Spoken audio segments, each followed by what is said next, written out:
Aujourd'hui, balade de 70 km aller-retour jusqu'au bivouac d'Arvois, où je vous ferai un commentaire sur le bivouac en Wallonie. Je pars au niveau du musée du tram à Thoin.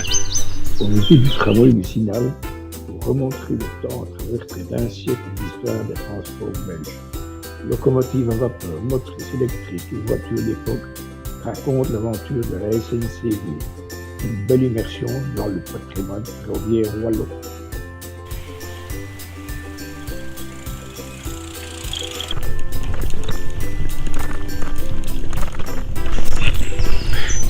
Ça grimpe un peu pour sortir de la vallée de la Sambre, mais le paysage en vaut la peine.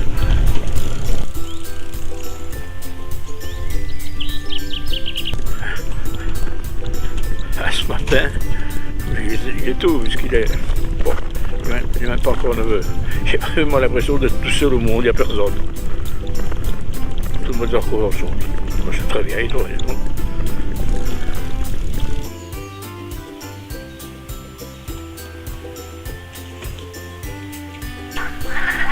Je ne sais pas si on les verra, mais il y a des super grenouilles ou crapauds.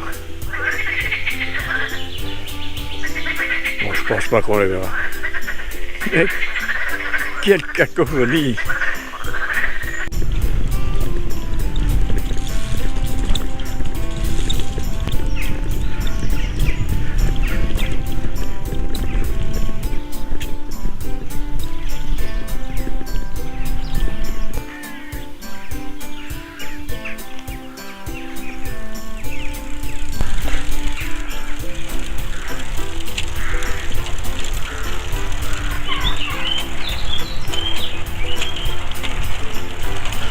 À partir d'ici, le Ravel se divise en deux. Si vous partez à gauche, vous pouvez aller jusqu'au lac de l'Odeur.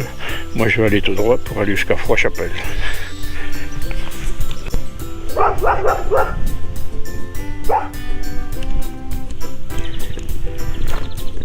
Je suis étonné d'une énorme entreprise au milieu de nulle part.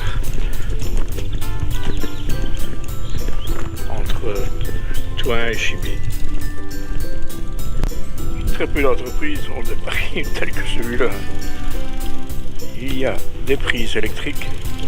En veux-tu, en voilà. Quality assistance. Ce genre qui profite qu'on a coupé l'air pour s'alimenter. Oui. À chacun son plaisir. Et là, il y en a 2, 3.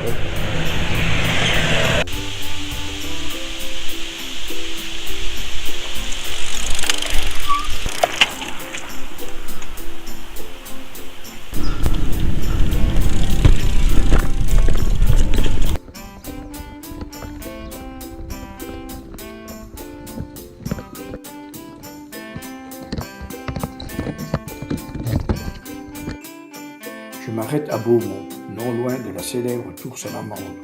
Ce donjon médiéval du XIe siècle domine la ville depuis près de 1000 ans et rappelle le riche passé historique de la région.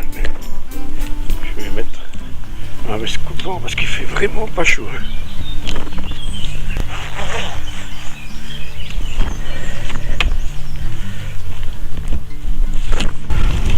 Je suis actuellement sur la commune de Reims.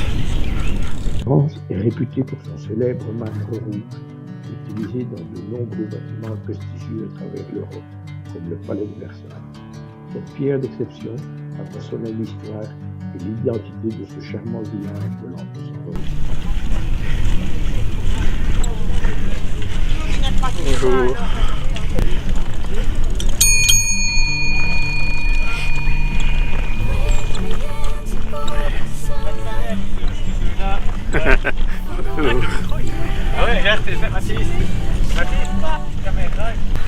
Je suis au but de ma balade d'aujourd'hui, le bivouac du Bois-d'Ernois.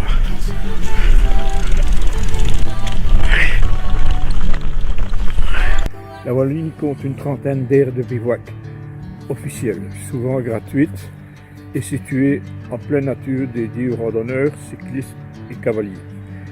Je vous rappelle que le camping sauvage est interdit. Le bivouac est toléré pour une nuit. Ici, comme dans tous les bivouacs de Wallonie, de 16h à 10h du matin. Sur les sites spécifiques, idéalement réservés à l'avance. Effectivement, il faut réserver à l'avance sur les sites respectifs des bivouacs. Bon, c'est pas bien compliqué. Ici, la particularité du bivouac du Freya, c'est qu'il dispose d'un ruisseau.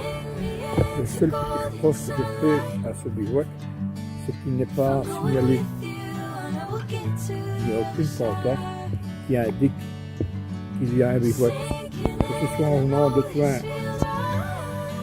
ou en venant de Chimay, il faut faire très attention parce qu'en fait le bivouac n'est pas signalé et on passe très vite au-dessus. Je termine ma vidéo ici pour la balade du bivouac du Freya. N'hésitez pas à venir me voir de temps en temps. Ma prochaine vidéo, je ferai un parcours le long de la Loire.